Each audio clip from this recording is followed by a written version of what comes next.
not sure he's on the call yet, but I would. Okay, Mr. Tolu is on the call. Over to you, President.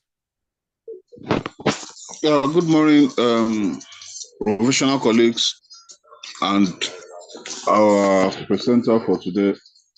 Thank you for making our time to attend this technical series and for having time to make presentation to our colleagues. We appreciate your time, and I wish you a wonderful time under this well-experienced, calm and cool safety. You are welcome. Thank you. Thank you very much, Chapter President, for the welcome address. We'll be going over to the next on the agenda, which is the reading of the speaker's profile. I'll be taking that from my end as shared on the screen. Mrs. Deseyoba is a seasoned health safety and sustainability professional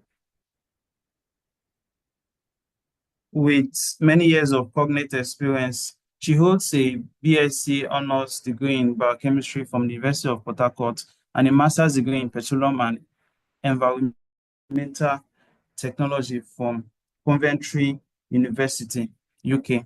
She is committed to personal development. She has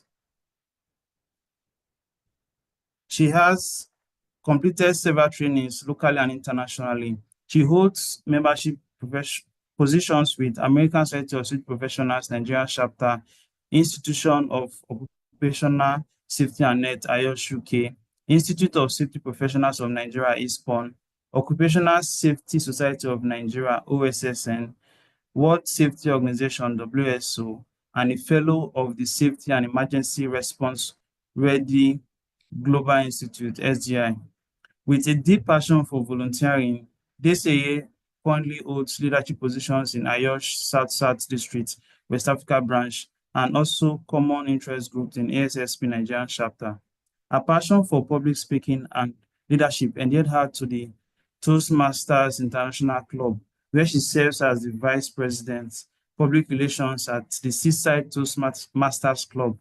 She is also a career mentor in the Coventry University Talent Mentoring Program, UK. Deseye is currently the head HSE and sustainability at Nascon Allied Industries Limited, which is a Dangote Group subsidiary. She is an award-winning professional and has received the Best Health and Safety Practitioner of the Year award from the prestigious CSRO reporters at the Social Impact and Sustainability Awards, SISA. Outstanding Safety Professional of the Year, amongst a plethora of other awards. She is committed to volunteering and giving back to the society. She has mentored many young health and safety professionals and grouped them into seasoned leaders. She also trains kids and teenagers in schools on health and safety as part of her personal social responsibility. And I like this part. She enjoys cooking and traveling. From the chat box and wherever you are, you can give thumbs up and clap hands for our presenter, Mrs. Deseyoba, as I will hand the podium to her to take us through this session, mentorship, a path to HSE professional group. For the next 30 minutes or so, we'll be listening to Mrs. Deseyoba. Over to you, ma. All right. Morning, everyone. Good morning. You can hear me. Yes, we can hear you loud and clear, ma. Right. Can you also see me?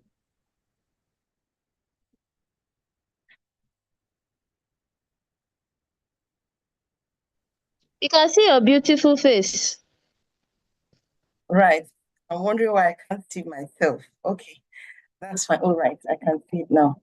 Okay, so good morning again, professional colleagues. It's a pleasure to be here again. Emerging Professionals is home for me, so I see this as a very good opportunity to speak on this topic again. I would like to especially thank President and the ASSP leadership for this opportunity, and of course, the Emerging Professionals Expo headed by Buki for this opportunity. So I'll share my screen. Kindly confirm when you can see it.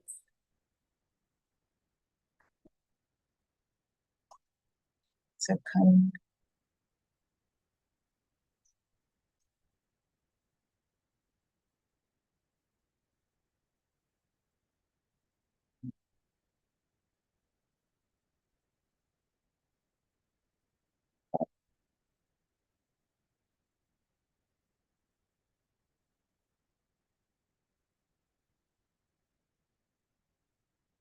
Right. So please confirm when you can see my screen. Yes, you can see your screen. You just have to put it on slide mode. Yeah. Okay. All right. So as Abanom has mentioned, I'll be speaking on mentoring a HSC professional growth. And of course, when we talk about HSC, we all know what that means: health, safety, and environment. And this is quite an interesting subject because it's everyone in this room today or everyone in this meeting would have a thing or two to learn from today. So there are three categories of people amongst us here. So whether you're a mentor or you're a mentee or you're in between, you're neither a mentor or a mentee. That means people who are not being mentored and who are not mentoring anyone. So there'll be one or two things to learn from the session today. And I believe that it won't just be like every other session, but it's going to be a session where we'll take some take homes to implement after this so that it won't be a waste of time this morning. Right, so I'll just click slide, and I saw this very interesting show while I was preparing for this. Let's call the first picture A to the left and the one to the right B. I would like someone to unmute and please speak. If you want to move from one point to the other, which would you rather choose, A or B? B. Okay, someone has said B. Please ignore the heading. Ignore the heading. Just look at the picture. And then let me know, is it A or B? So someone has said B. Do we have any other answer?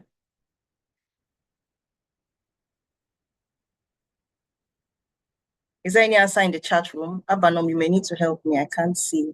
Yeah, I choose B. Okay.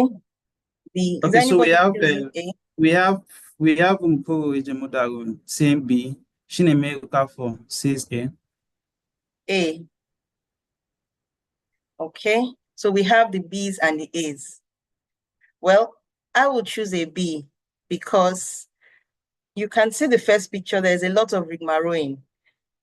But the second one, you're still getting to the same destination, but you have a shorter route, right? So if it were me, I would choose a B because I mean, if I can get somewhere within a shorter time and less stress, why do I have to go all the way going left and right and left and right? And that just simply tells us the importance of having a mentor. You can see at the top, it says going this journey alone takes you here and there, but going through the journey with a mentor just takes you, directly. So it's a very, very, if there's any message you need to take home today, I think this should be the first message, that with a mentor, your journey is shorter and yet you still arrive at the destination where you would be going. So I'll just go through our table of contents and quickly. I have less than 30 minutes, so I'll need to run through the slides. First, of course, we have to be defining what mentoring is because we need to know what it is before we talk extensively on it. And then we'll look at some statistics, how important are mentors, why mentoring, is it really relevant to talk about mentoring? We'll look at some statistics on that.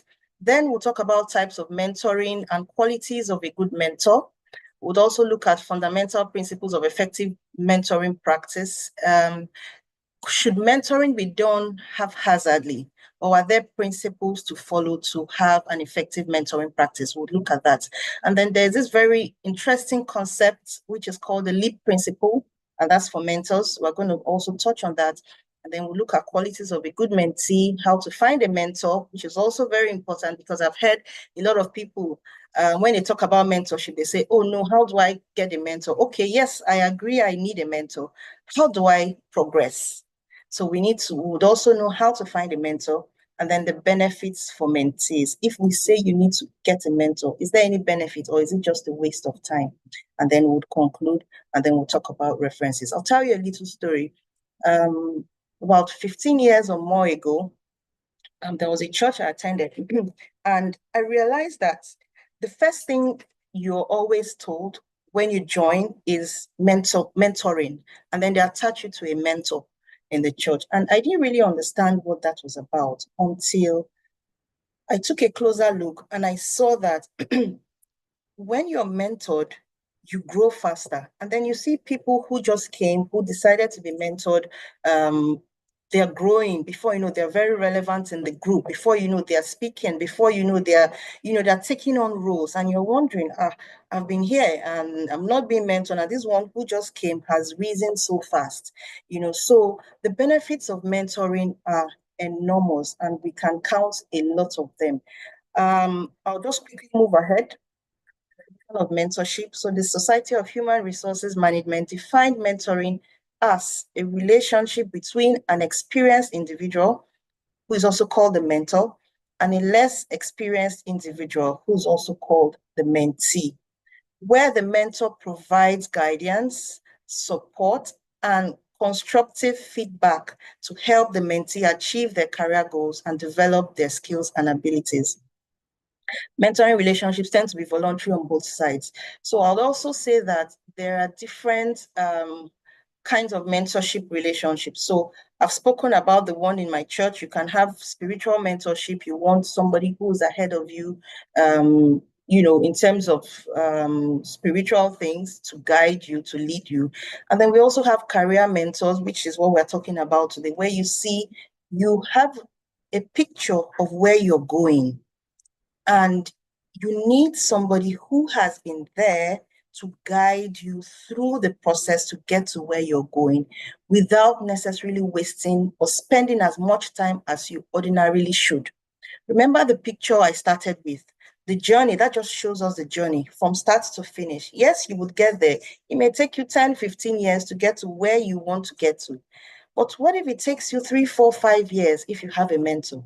So basically, that's just what it's about, where you have somebody who's more experienced taking you to a place where you would want to be, and the person would have been there before. All right. We also have, of course, relationship mentors, people who marriage mentors, and all of that, a lot of things, but basically it means the same thing, having an experienced person take you through the process in a less difficult way. All right. And also, mentorship has to be voluntary, it's not forced. The mentee and the mentor should be ready to go on that journey. Why? Because if any of the parties is forced, it would be a struggle, and the benefits of the mentoring program would not be achieved. So every mentor or mentee, if you're deciding to go into a relationship, a mentorship relationship, you have to be willing. You cannot be forced to do that. This other beautiful definition I would like to talk about, and it's according to International Society of Automation, ISA, and it says mentoring, this streamlined it to health and safety, and it says it's a structured process where an experienced health and safety professional, the mentor, provides guidance, support, and feedback to a less experienced individual, and it's the mentee, to enhance their health and safety knowledge, skills, and competencies. So it's almost the same thing with the first one, but take note, I highlighted some of the key words. And before we talk about mentorship, it has to be structured. There has to be a structure. Remember, I said both parties, the mentor and the mentee, have to be willing. It's a voluntary thing. You shouldn't be forced. Therefore, it has to be structured. And then there is no mentorship program, mentoring without a mentor and without a mentee. And the aim, the whole idea is to enhance the health and safety knowledge of the mentee and to promote a culture of safety.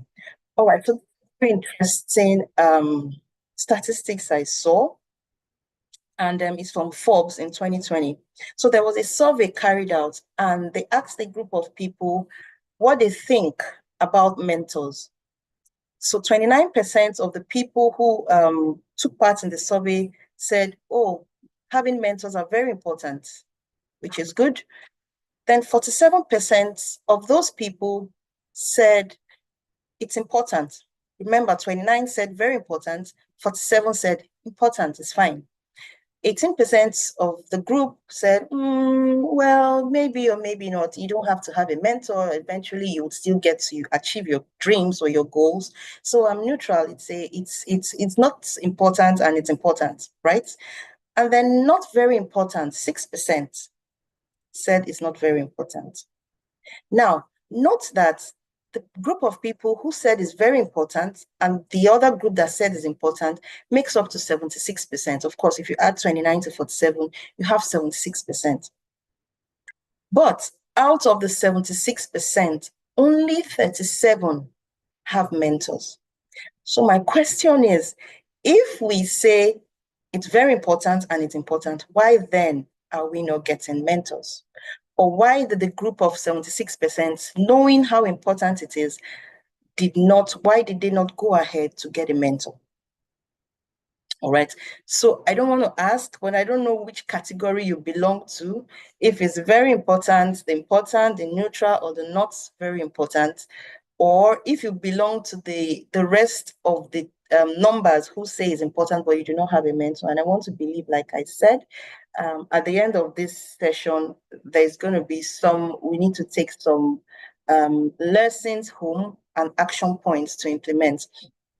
All right, so moving ahead, other statistics. Why do we talk about mentoring? Remember, I said it's really important. This other statistics that says that mentees are 25 times more likely to advance in their careers than non-mentees, right? And about 75% of mentees report improved job satisfaction and engagement. Of course, I would expect that, because if you have a mentor who's guiding you, you would be more involved. You would understand better how to navigate in your different workplaces or wherever you find yourself. And you also need to note that a mentor doesn't have to be in your organization, right? So you can have a mentor in another organization, in another sector, but the person should be advanced in terms of health and safety to appropriately guide you, right? So in terms of leadership development, mentoring increases the number of leaders who are ready now for promotion by 40%. Of course, I know many of us, in fact, there's nobody who wants to remain in the same position over the years. You want to grow. Every year we have appraisals in our organizations. Nobody wants to stay in the same level. You want to grow, you want to improve. But if you have a mentor, according to research, according to the survey, it says that those with mentors are ready by 40%. And it's also reported that over 71% of companies with formal mentorship programs have higher leadership development rates. In terms of job security, it increases employee chances to be retained in an organization. You think about it as, why are people laid off, or why are people asked to leave the organizations? Many times, not all the time, but many times it has to do with performance, right? And if you have a mentor who's guiding you, who has been where you are, I don't think you would fall into that category where you do not know what to do. So every organization will want to keep you because you'll be delivering at your job, but they may not understand that you have a force pushing you from behind, telling you this is the way to go, this is what you need to do to ensure that you keep your job and you grow. All right. And then personal growth and development, from the statistics, 9 out of 10 mentees reported improvement in self-confidence and self-esteem. 8 out of the 10 have reported improvement in knowledge and skills. One key thing that mentorship helps you do is to build your self-esteem. I've had some mentees initially who really couldn't speak. You have a session with them and they can hardly even talk to you, right? So yes, you're a mentor in health and safety, but you don't just talk about health and safety. Every other thing around it matters.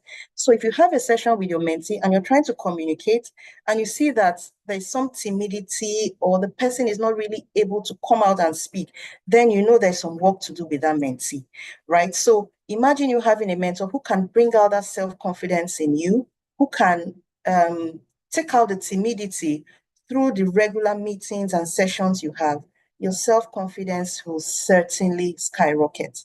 So these and many more are some of the statistics we could get why we need to mentor. Right. Several types of mentorship we have. We have the formal, we have the informal mentorship. Sometime last year, I had to go through some level of formal mentorship with women in safety careers. In the program, there were 3 mentors. You are assigned to 3 mentors who mentor you separately, right? So in that case, you really do not know them. They are mentoring you on different areas, right? So we have a structure. You have to speak with them on a scheduled time, and then they guide you through the process. And it took about 3 months, right? So that form is a formal mentorship. And then there are informal mentorships also, where you see somebody, a professional, maybe you met the person during the PDC, and then you say, oh, I like the way this person spoke. I like the level with which this person has grown in his or her career, right? I want to be, and then you get close to the person, maybe you exchange numbers, LinkedIn, you network through LinkedIn, and then the person just starts talking to you. Over time, you find out that the person is beginning to guide you. All that is are forms of mentorship. And then we also have the one-on-one versus the group mentorship. One-on-one is a traditional one where you walk up to someone and you say, oh, I want you to be my mentor. And then it's just both of you that go through the mentorship relationship. And we also have the group mentorship relationship. And I know this 2 years ago, I believe, the emerging professionals, we had that where we had a group of people in different groups mentoring, and then we had the meetings all together. It's also a very, very effective way of mentorship because the mentees learn from each other more. When during the meetings, there are different ideas, we share different topics, and it has its own benefits. And of course, we have the pair versus the reverse mentorship. This is a very interesting one because you could have somebody who's maybe also a safety officer within your level. So the person is your peer, but there could be some skill, or there could be some knowledge you have that the person would want to get from you. And the person could walk up to you and say, oh, please, can you mentor me on this? It could be for 6 months, it could be for 1 year. It could be, for as long as you want, you must define it. And then the person goes through the process with you, telling you what to do, checking how well you're doing, right? So the person doesn't need to be a very senior person, but then in an area, the person is more experienced than you, the person can also mentor you, even as your peer. And then reverse mentorship is the very interesting one where it's, it's most times the person who's mentoring is a younger person, right? Not so I'll give you an example. Let's assume with all the years of experience, and then I have a new intake into my team, and I realize that that person is an AI guru, right? The person knows computing excellently, because the person has gone through some sort of training or diploma or some good training in that area. And I walk up to the person, even if I may be the boss or I may be the superior, but I walk up to the person and say, oh, I need mentorship in this area. So the person takes me through mentorship in that area I want mentorship, in as much as I'm more advanced, I'm higher than that person in the real sense of the word, but I'm still learning from that person. And the person gives me tasks to complete. The person asks me, how am I going in the journey, gives me things to do. All that is part of mentorship. And we need to know that both the mentor and the mentee benefit from this relationship. All right, I need to run because of time. So some of the qualities of a good mentor, of course, you need to be trustworthy. Confidentiality is also very important because it gets to a point in your mentorship journey where your mentee may begin to now trust you and may tell you some kind of maybe sensitive information. You need to learn how to keep it confidential, right? And then active listening and empathy. Because you're leading the mentee through a process, you have been there. The mentee sometimes may come with a lot of stories and things that are happening, and time is the very, very costly commodity for mentors. Many times mentors do not really have as much time. So as a mentor, you need to take out time. If you have decided to go through the mentorship journey with any mentee, please listen when the mentee speaks, and then have empathy. Sometimes put yourself in the shoes of the mentee, and then you need to also be supportive and non-judgmental. when the mentee, says some things to you or do some things, you need to provide support. As a matter of fact, that's the reason why you are there. And then be open-minded. You need to enhance the strength and minimize weaknesses. Remember, everyone has strengths and weaknesses. And when you have a mentee coming to you to be mentored, the person brings everything, right? So you, with regular interaction with that mentee, and when you pay attention, you would know, oh, this my mentee has strength in this. My mentee is struggling with leadership. My mentee is struggling with communication. My mentee is struggling with this and that and that. So you need to now know how to structure your sessions. You need to know how to structure the engagements you have with that mentee to enhance the strengths and then minimize the weaknesses. You see some of the weaknesses that the mentee needs to grow. So you need to focus on those things and then let the mentee grow. As a matter of fact, that is the whole essence, to enhance the growth of that mentee. And then patience is also one of the qualities of a good mentor. You have to be very patient with your mentees, clear communication and feedback. As mentors, we shouldn't just be giving. You have sessions and you just keep talking. You don't get to pause and listen to your mentee or get feedback from your mentee. How has it been going so far? What is the improvement that has been made? We need feedback. That way you know how to progress. Remember, I said some mentoring programs is not a lifelong thing. Sometimes it's for 6 months, sometimes it's for 1 year, etc. So this is the fundamental principles of effective mentoring practice. The first thing is intentionality. You must be intentional. Remember, we said it's a structured practice, structured program. So you have to be intentional about. Sorry, please, can you mute your microphones? Thank you. So you need to be very intentional with the process. When you find a mentor and a mentee deciding to go through this journey for as long as they want, there has to be intentionality. And by that, you need to develop sets of goals. How do we want to go about this? Document the process from the beginning.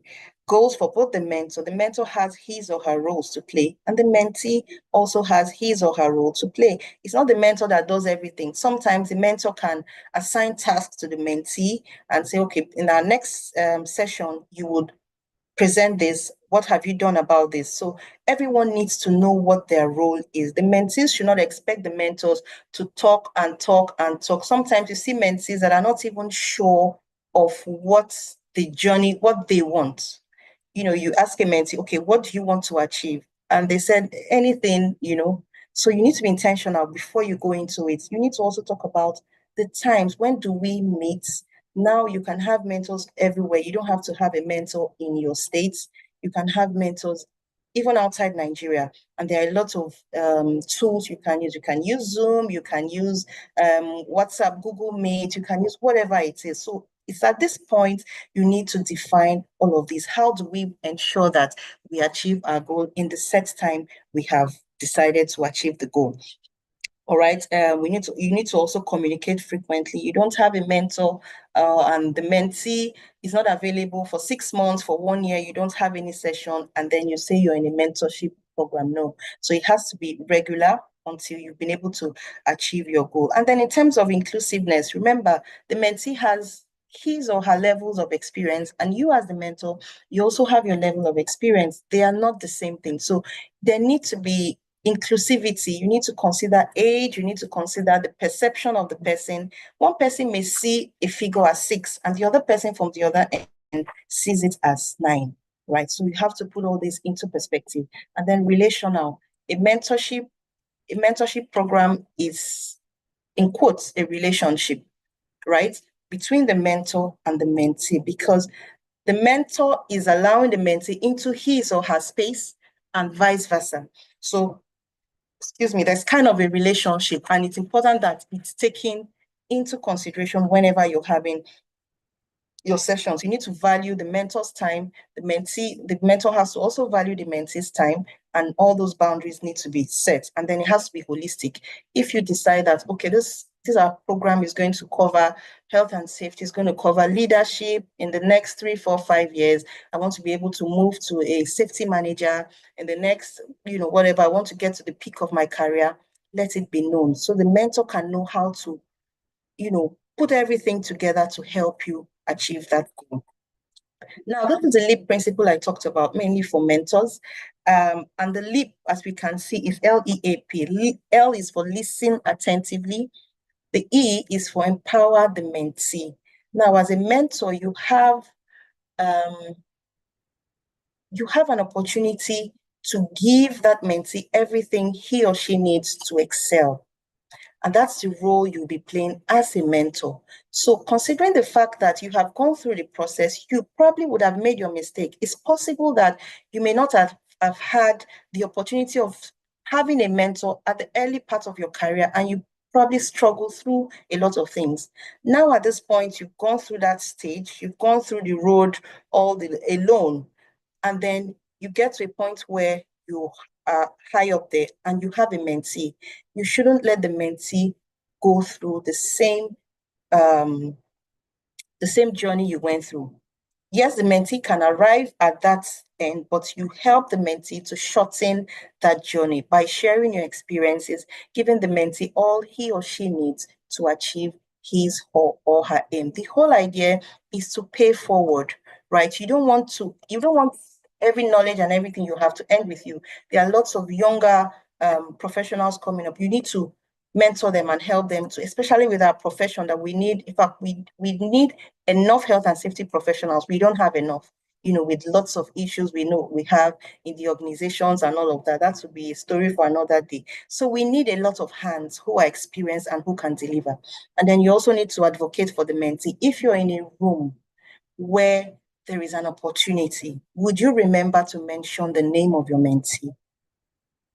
As a mentor, you should be able to speak for your mentee. You should be able to introduce several opportunities, scholarships, training, all sorts of things to that mentee to ensure that the person just becomes better, and then partner collaboratively with your mentee.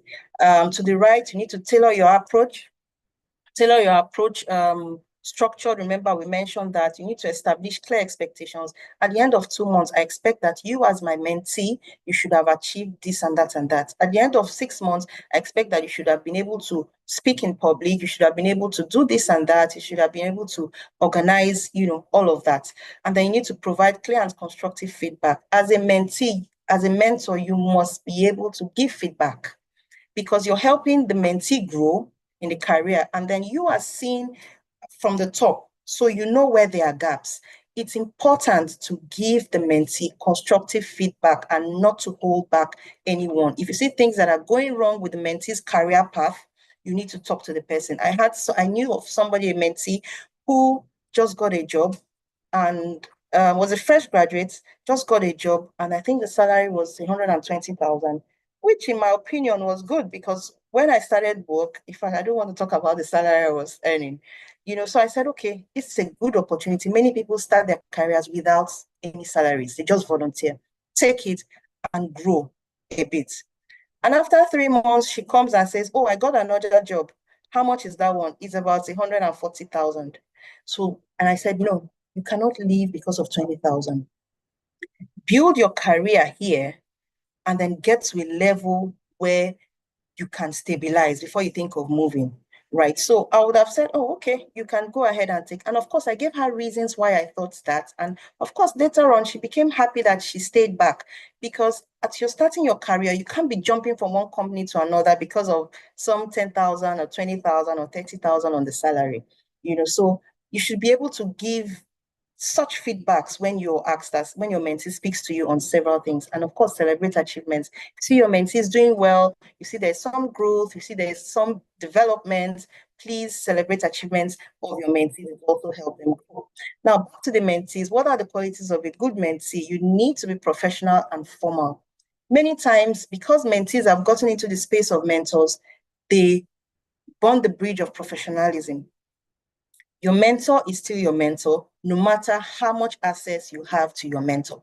So please keep it very professional and then keep it formal. Your interaction, your communication, your mentor should be respected. Your mentor should be listened to, right? And then you also need to respect your mentor's privacy. You don't call your mentor at 12 midnight and say, excuse me, sir, please, I have this issue in the office and da. No. Please respect your mentor's privacy. Remember, I said the major thing mentors struggle with is time. So you need to understand that.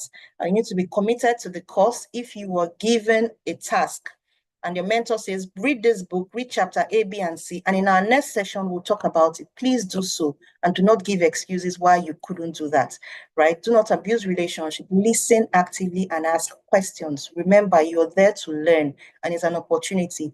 Grab as much as you can from a mentorship relationship. I can tell you for free, you would be glad you did. It's an opportunity you don't throw away. Once you have somebody who has said, I will be your mentor, you can ask anything.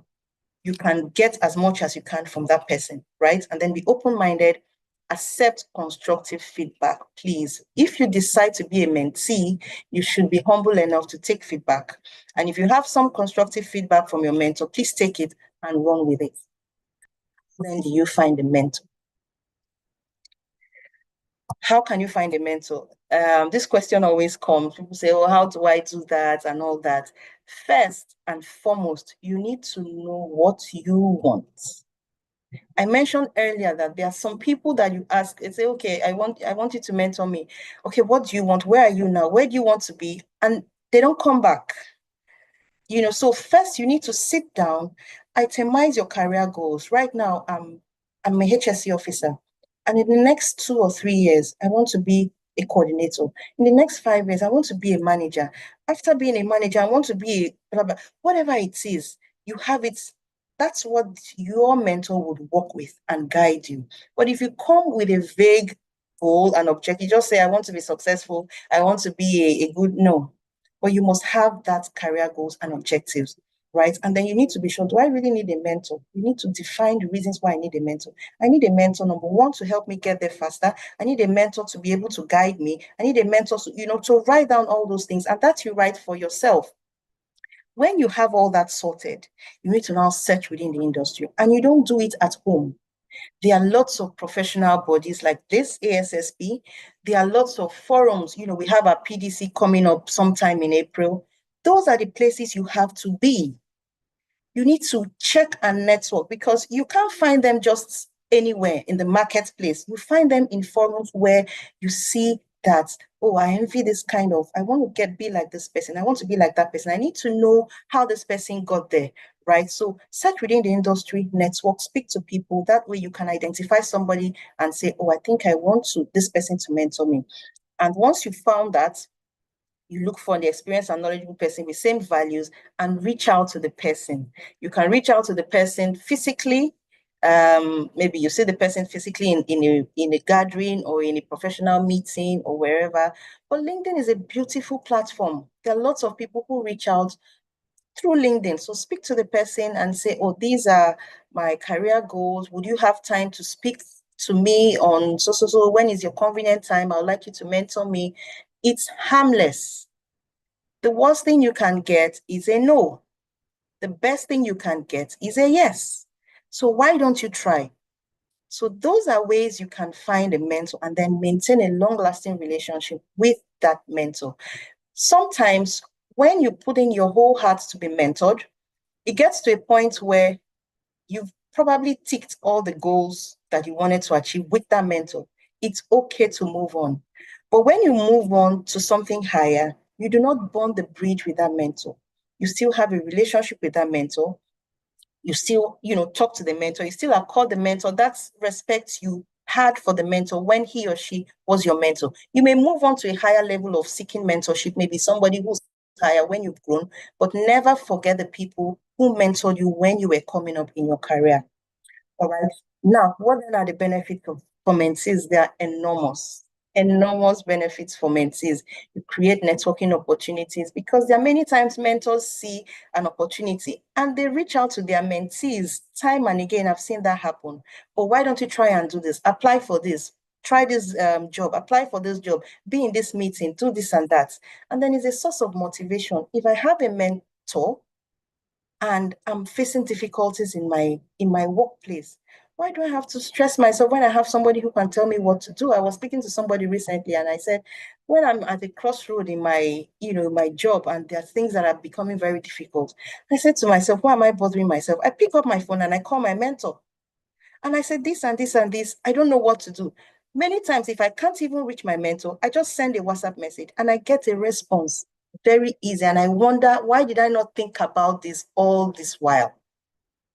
So a mentor just takes all that stress from you. Why stress yourself, right? And then you could be, sometimes you may feel like, oh, you may want to doubt yourself. I can't do this. Oh, I don't think I can do this. That your mentor who knows your strengths will be the one who motivates you. No, you can do it. Go ahead, try this and try that. So they could also, as a mentee, you get a source of motivation from your mentor, and then it broadens your horizon and assessing new experiences, ensures improved performance because that person is constantly checking how well you are doing.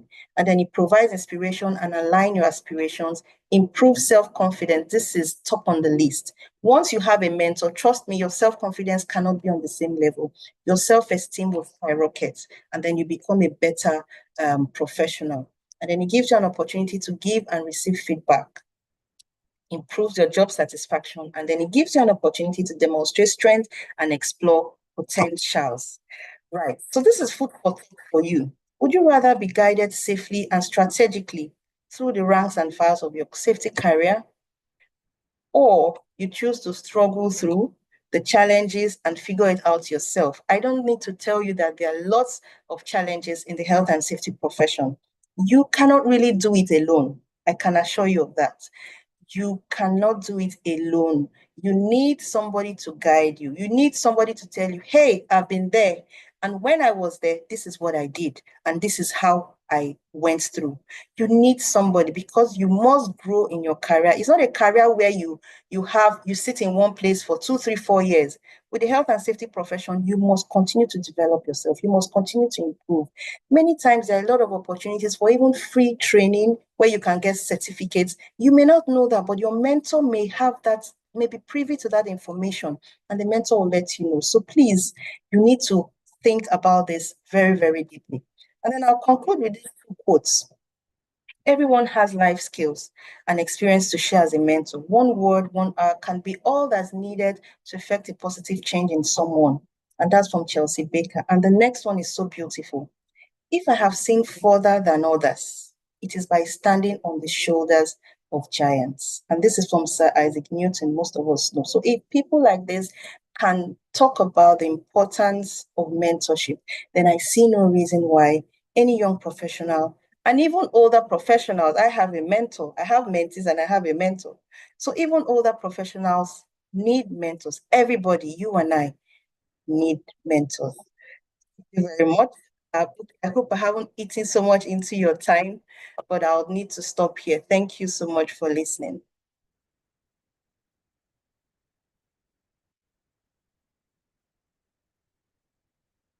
Thank you so much, Dise, for that wonderful, wonderful, wonderful presentation.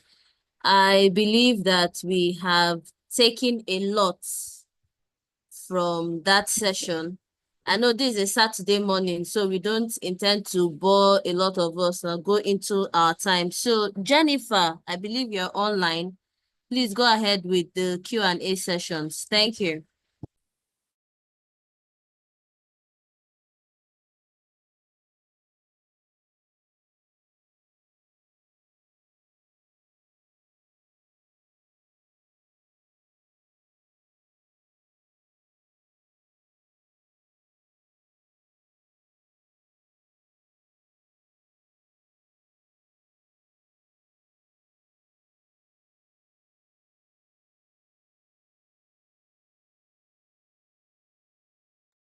Jennifer, can you unmute, please?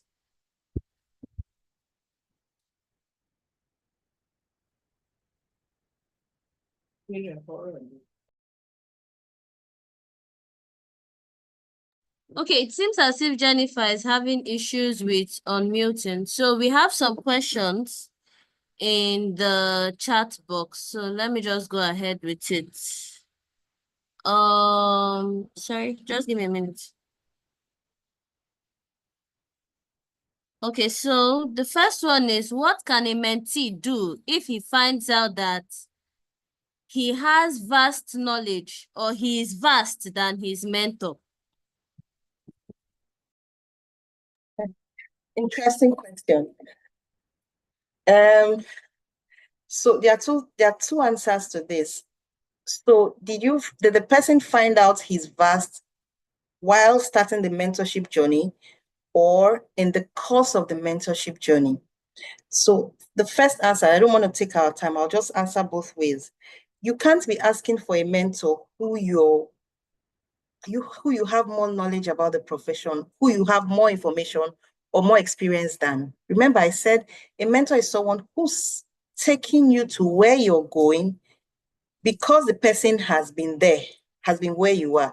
So it's the other way around, except is a case of reverse mentorship where you're trying to get a particular knowledge in a particular area.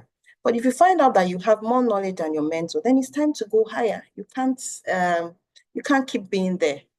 But in terms of finding a mentor, find somebody who knows better than you do, who's way ahead of you. Thank you. I don't know if I answered your question. All right. Thank you so much. And just to add to what you said, before embarking on that journey, at least I feel it's better for you to check the person's profile. Yeah. When you check the person's profile, also take a look at your own profile before going for a mentor. Then maybe in the course of the journey, you now realize that you're getting more vast than the person. Then you can politely approach that person and ask some questions, indirect questions of trying to tell the person, oh, I would love you to know more about this, or I would love you to know more about that. I think that would also help, but not just dropping it on the mentor that, yes, I know this one more than you. No, you don't know that one. So I think it's all about a manner of approach. So the next question is, So the next question is, suppose you wish someone to mentor you through, how can you approach him or her? Yes, so we spoke about that. I don't know if you missed it. Once you have identified the person, and like Buki has said, you know that this person can give you what you need, has what it takes. Remember, you must have had your goals already, because if you're speaking to the person, you must have something you're presenting. You can reach out to the person physically if you're around the space where the person is. Alternatively, you can reach out to the person on LinkedIn. It's expected that the person will be on LinkedIn. I do not advise people getting your number and calling you on the phone to say, please, can you be my mentor? Many times you know that the manner of approach determines whether you get a yes or a no. So most times people go through LinkedIn, or if you can get across to the person physically, you meet the person in a professional meeting, you meet the person somewhere and you've read about the person, you can politely walk up to the person and say, I'm this and that. I'm a health and safety professional with 2 years of experience. I've looked through your profile and I would like you to please mentor me for that. Would you have time for us to talk about this later? When can I reach out to you? And that's all. The person can give you his or her number. The person can take it up from there. But as simple as that, just speak to the person and then get the feedback, and then you start from there. Thank you for that. We have another question here. What is the role of ethics in mentoring? I know why you're smiling. Well, remember, I said mentorship is a relationship, but you need to draw a line, especially between both genders. If you have your mentorship journey structured and you say, I'm in this relationship, because a female can mentor a male and a male can mentor a female. So once you know that this is what I want to do, this person is here to mentor me professionally, you must not cross the boundaries. By that, I mean, it should not turn into a love relationship. I need to be blunt about that. If you're getting a mentor, it shouldn't be, okay, he was my mentor or she was my mentor, and then it turned into something else. If it's a professional mentorship journey you're going on, maintain that. Do not cross the boundaries, please. And then it's not a time for maybe the mentor being a man and the mentee being a lady. The mentee begins to ask the mentor for money, right? And the mentor begins to ask the mentee for, things like that. Basically, just draw the lines, and there are some ethics that must be followed. A mentorship relationship should be professional. I mentioned that. It has to be professional and do not cross the boundaries. If you're getting into it, you're getting into it, and you know that you should not cross any boundaries. Right, thank you. Madam Angela, I hope that answers your question. So we have another question here. How do you end a mentor-mentee relationship, especially when the objectives do not align anymore? When the objectives do not align anymore. First, at the beginning, I said at the onset, you should define it. I talked about the mentorship program I was on last year, and it's for women in safety careers. That one is clear from the beginning that it's for 3 months. You have a mentor for 3 months, you move to another mentor for 3 months, you move to the next for 3 months. However, in the conversation with my mentors, I pleaded or asked that, please, even after the 3 months, can we proceed if I have not really achieved my goals? Unfortunately, all the 3 mentors I had were open to that. So even after the 3 months, it doesn't mean that you would never speak to the person again, especially if you know what you're going for. So after the 3 months, you can still continue with the mentor or with the mentee. But many times, if at the beginning you have it structured and you say, because sometimes the mentor will ask you, how long do you want the mentorship to last for? And then you say, okay, maybe 6 months or 1 year, or, things like that. If it gets to that point and you really feel there are still some gaps, you can ask your mentor, please, can we extend this in? And I don't think your mentor will say no. There are some people who mentor others I have a mentor who has mentored me for almost 20 years. Right? So there are some people who mentor you for a longer time, and there are some people who mentor you for, just short time. Once you just see that you've got what you want, you can move on. But remember, you're not burning that bridge. You can still reach out to the person, but those mentorship sessions and all that, you may not have that. Okay? So yes, it can be communicated, especially from the mentor. Yeah. But you as a mentee won't tell your mentor, I don't want it, I'm done with you, I've gotten everything I want. No, you should come from the mentor many times. All right. Yeah, thank you so much. And just to add to it, because it's a very interesting topic, and maybe it's something that a lot of us have passed through that route. So it's more like there's always something to add. Because sometimes you start a relationship with somebody as a mentor. Then as time goes on, you realize that you could even grow into becoming business partners. But that doesn't mean that you have abused that mentorship relationship. Because while you're building that mentorship relationship, the person too can also be helpful in your job, in your business, and all that. And if you now happen to be someone that turns out to run your own business, with the evolution of new techniques in the field, you would always need that guidance.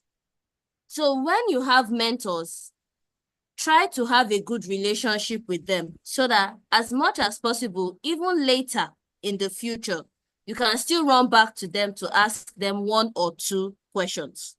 Absolutely. So I hope that helps. Now, the next question.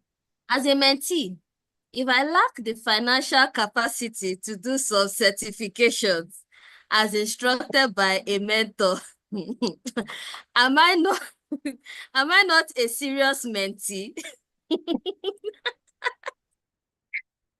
Okay, I'm trying to understand the question. If I lack the financial capacity to do some certification, am I not a serious mentee? Let me try and answer you the way I understand it. So, in terms of certification, I know that many health and safety programs are not cheap, right? Certifications are not cheap. But I always say that where there is a will, there is a way. I know people who have saved up money over time just to achieve NEBOSH IGC. They save their salaries every month, save up so that they can do that. So while you're doing that, thank God for the new world of work. There are a plethora of resources on the internet on almost every topic, and a lot of them are free. So you can, lay your hands on those ones while you're waiting to get the certifications when you are able to gather money, but if you feel that you need this certification, you must plan towards it. Most times when hearing people give the excuse, I don't have money, so I can't do the certification, is always a concern for me, because you can try, you can save, you can find a way. But while you're waiting for the money to come together, this is an opportunity where you have knowledge sharing series. Make yourself available. You'll be learning something. So that's my advice. If you see free training, free resources, lay your hands on them while you plan to have the paid certification. At the end of the day, it's in your name. At the end of the day, the knowledge is with you. So even if you move roles, if you move your job, move to another company, that's knowledge. That's what you've got from that training. It's with you. So no one can take it away from you.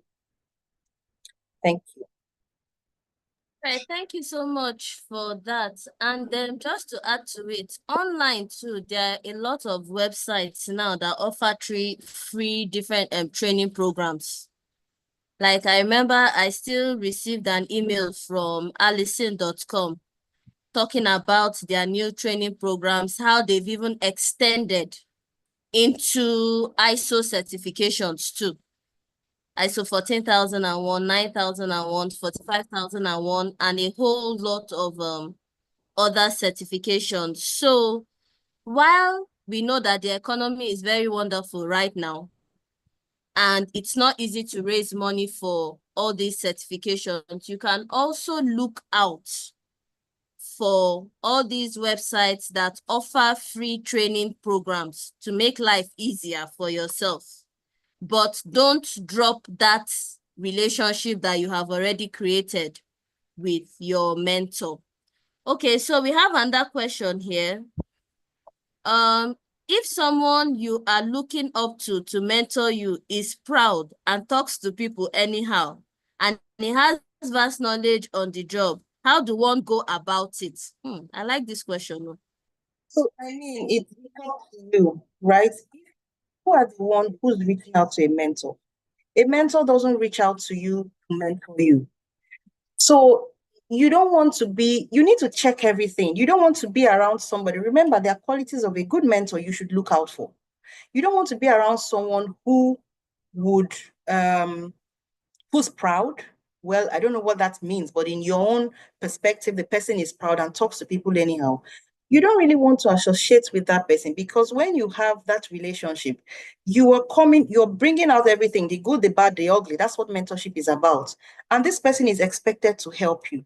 So if you know that this person is like this and you can cope with it, you know that, okay, the person is proud and talks to people anyhow, but there's this knowledge in the person that I want to get, you can decide to go ahead, right? But some other person may not want to go ahead with that. So I think it's totally up to you. I will not say, okay, go with the mentor who's proud and talks. It's up to you. If you know you can take it, you go ahead. But if you know it's not something you can take, there are a lot of mentors. There are mentors everywhere that would have those qualities as much as you can reach out to. So the decision is up to you. Right, Okay, thanks. Mr. Engineer Okay. Ben has a contribution. But let's just take this question, and that will be the last question. Then Engineer Ben will make his contribution. Okay. Okay. The person said this is a timely session, interesting and educative as members of ASSB do new members. Okay, do new members need to have a mentor?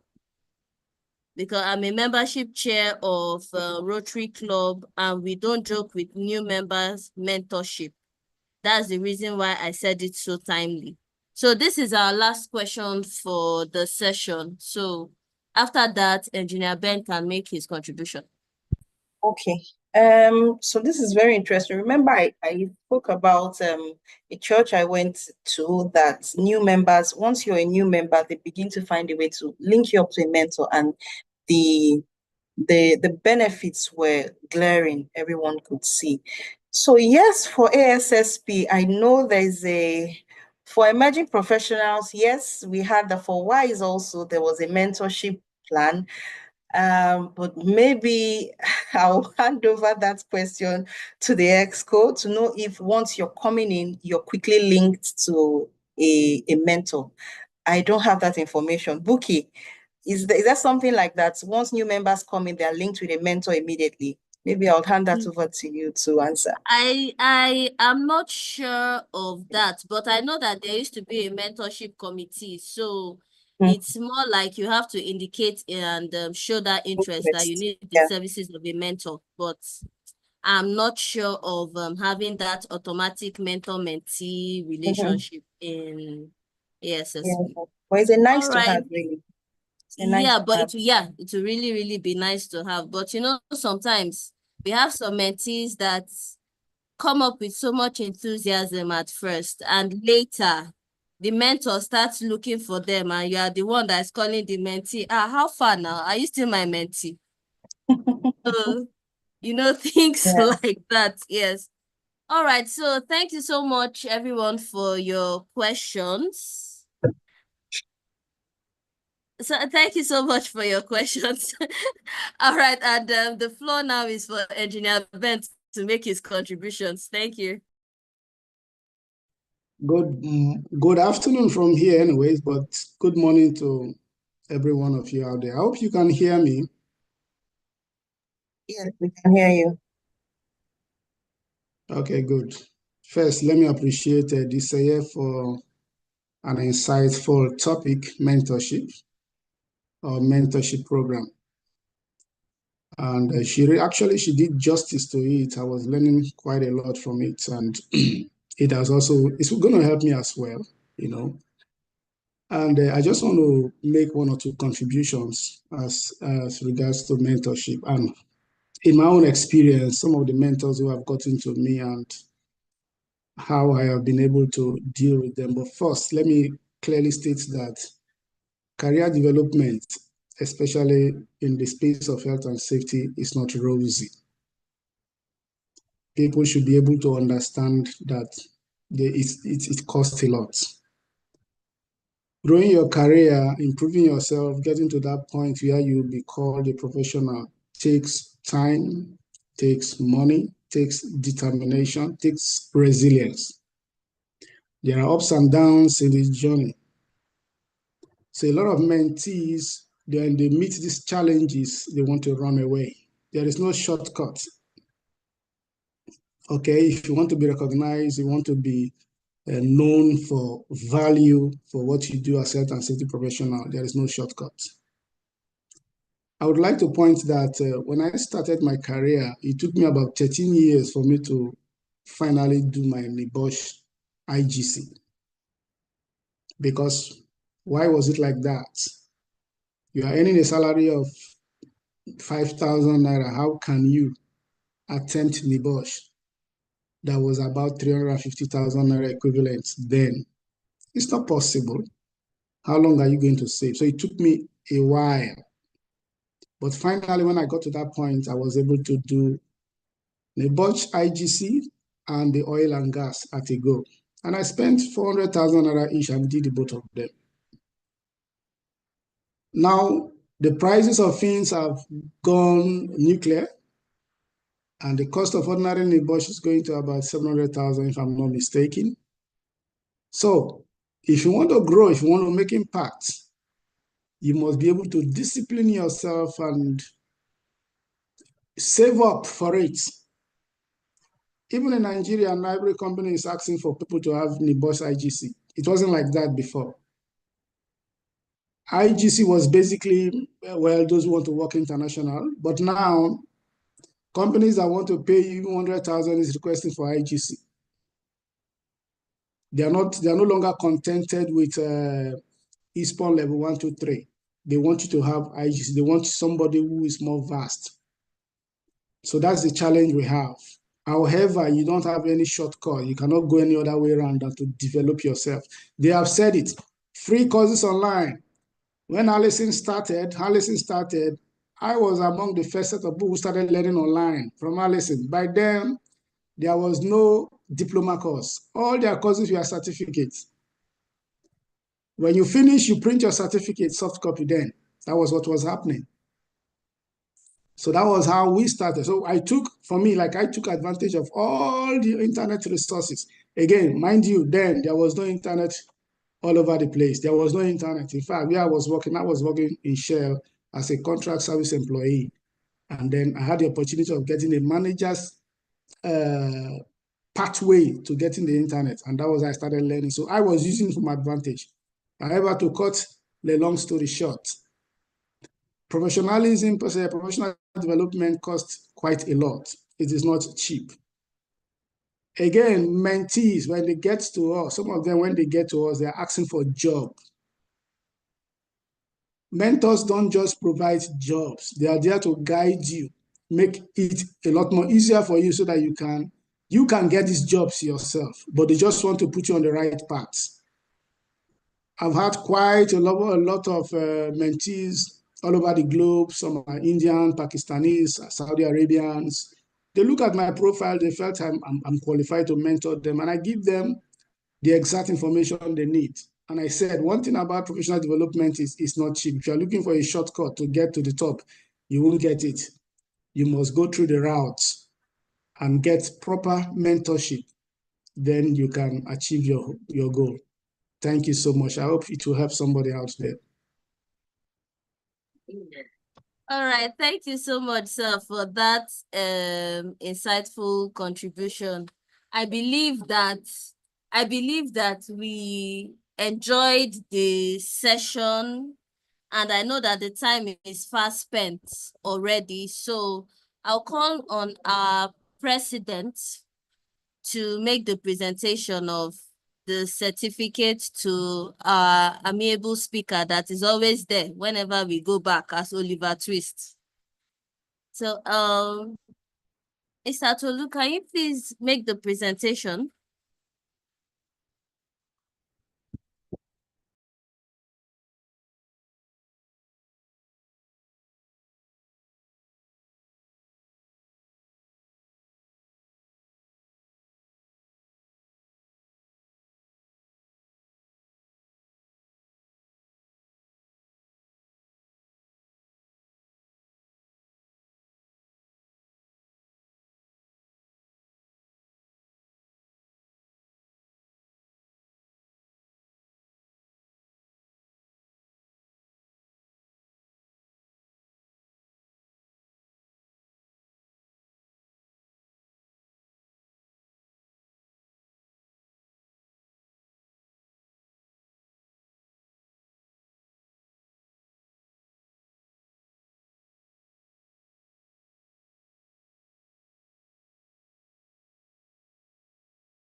Okay, you're muted. I don't know if you're speaking. Okay, so thank you so much for that wonderful and timely and insightful presentation. I believe we've learned a lot from the few minutes or almost 1 hour that we spent together, and we hope you would answer us when we come again as Oliver Twist for you to make another presentation. Thank you so much. We really appreciate you taking out time from your busy schedule to be with us. So thank you. Thank you very much, Buki. Of course, ASSB is home. I would always be willing to be there when you need me. Thank you, and thanks to everyone. Thanks for your participation. All the best. All right. Thank you so much for that. And then we'll send your certificate across to you. You know the normal way. Okay. Thank you. All right. Thank you. All right. Abanom, the floor is yours.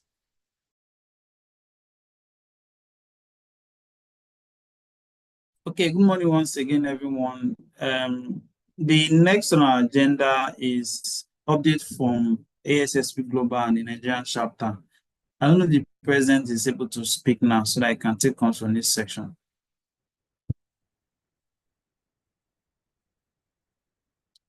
Mr. Tolusa.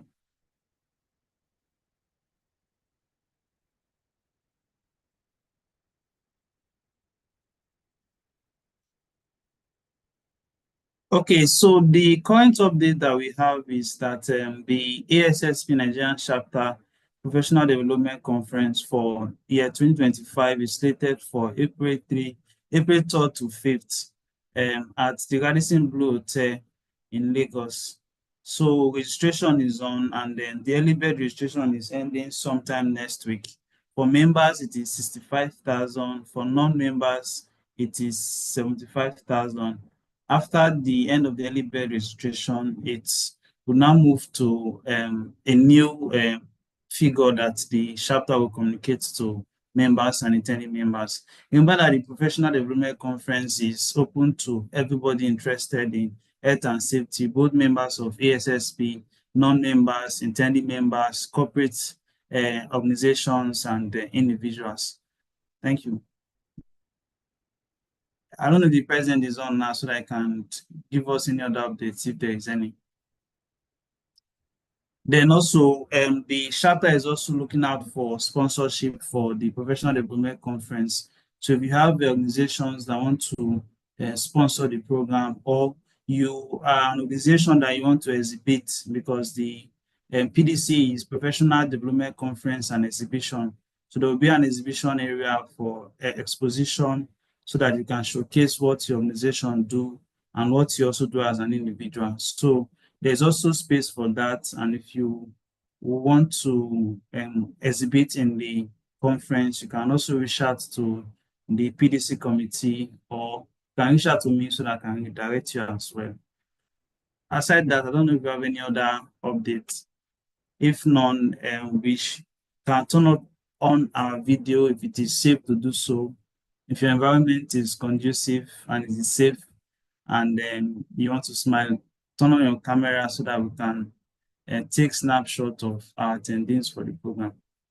We have a peak attendance of 44 persons in the program, and thank you all for attending.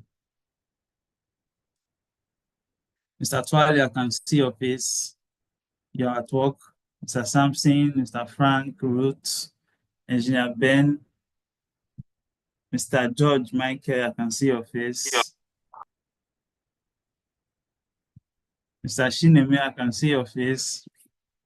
Mr. Aga Sunday, I can see your face. Oh, my environment is not conducive. I think you can see my picture. Okay, so let's keep them coming.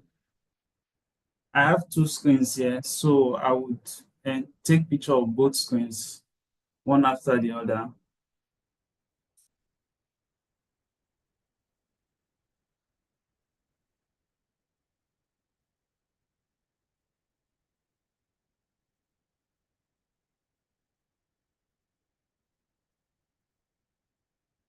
Okay, thank you all for attending. Last announcement, the ASSP Nigerian Chapter Women in Safety Excellence will be having their session next week, Friday. That is the 28th day of February. And the flyers will be out and be sent to all groups so that you can also see and also attend. The speaker and the other details will also be shared. Thank you all for attending once again, and do enjoy your weekend and have a safe day. Thank you, everyone. Bye, everyone. Thank you. Bye. Bye. Enjoy the weekend. Thank you. Bye. Thank you so much. Okay, so as we are logging off, the session is recorded on the ASSP Nigerian Chapter YouTube page. We also have previous sessions there, so you can always go back there and recap and learn. You can as well share to, if you have mentors or mentees that want to have more information on what mentorship is all about, you can also share to them, and they're quite useful team. The presentation for this session will be shared on the ASSP Nigerian Chapter website sometime after the meeting. Thank you.